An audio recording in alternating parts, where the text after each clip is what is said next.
I worked at a large retail store for a little over a year while I was in college. It wasn't a glamorous job, but it paid consistently, and the hours worked around my classes.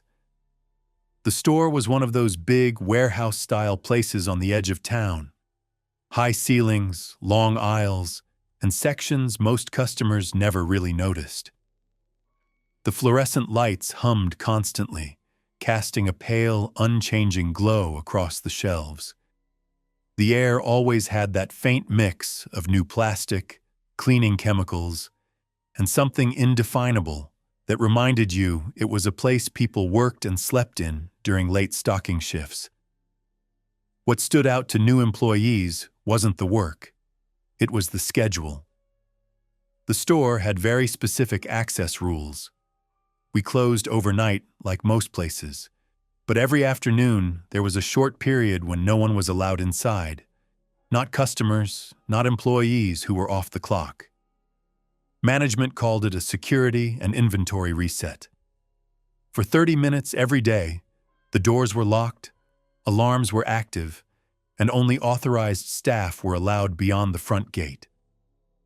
The intercoms were silent, the fluorescent lights dimmed slightly, and the aisles seemed to stretch longer than usual during that time. Everyone followed the rule. No one questioned it. One afternoon, I got back early from break. It was a few minutes before the lockdown ended, and the security guard was standing by the gate, waiting to let us all in together. His posture was always rigid, almost mechanical, like he had been waiting in that exact spot for years, though he was younger than he seemed. That's when one of the newer employees walked past us. She thought the reset was over. The guard didn't notice. She went inside alone. A few minutes later, the rest of us were let in as usual. At first, nothing seemed wrong. Then she came running toward us. She looked confused, not panicked. Her hair was slightly disheveled, and her face had that pale, uncertain expression people get when they see something they weren't meant to. She said she'd heard movement in one of the back sections while the store was supposed to be empty. Thinking it was maintenance, she followed the sound and ended up near a restricted storage area employees were told not to enter unless assigned. She approached the doorway, the quiet of the empty store pressing around her. Inside, she saw a woman mopping the floor, a janitor, someone she had never seen before. The woman wore the standard cleaning uniform, but there was something odd in the way she moved. Methodical, almost too smooth, like she belonged to a different rhythm of time than the rest of the store. She asked the woman who she was. The woman didn't answer, just kept mopping, silent and precise. The employee left and told management. That's when security stepped in. They didn't panic. They didn't rush. They simply escorted her outside and told her she was done for the day. Before she left, one of them said something quietly that none of us were supposed to hear. "You shouldn't have been inside during lockdown." His voice was low, almost a whisper, but there was an edge that made it clear it wasn't a joke. Later, someone explained why the store took that 30-minute window so seriously. Over the years, 4 employees had died on site. Different incidents, different explanations.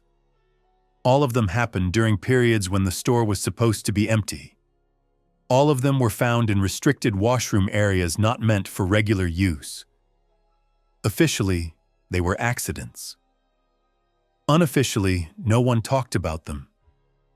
There were rumors, but they were vague, unconfirmed, and rarely spoken about. After that, the employee followed the rules carefully. Everyone did. Until one night, weeks later, when she was sent to grab supplies from that same storage area. She didn't see anyone this time, but from the washroom attached to the storage room, she heard something.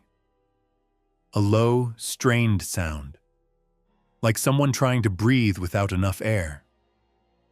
It was faint and uneven, carrying through the empty aisle in a way that immediately unsettled her. She didn't look. She didn't investigate. She left immediately. A month later, she quit. No explanation, just gone.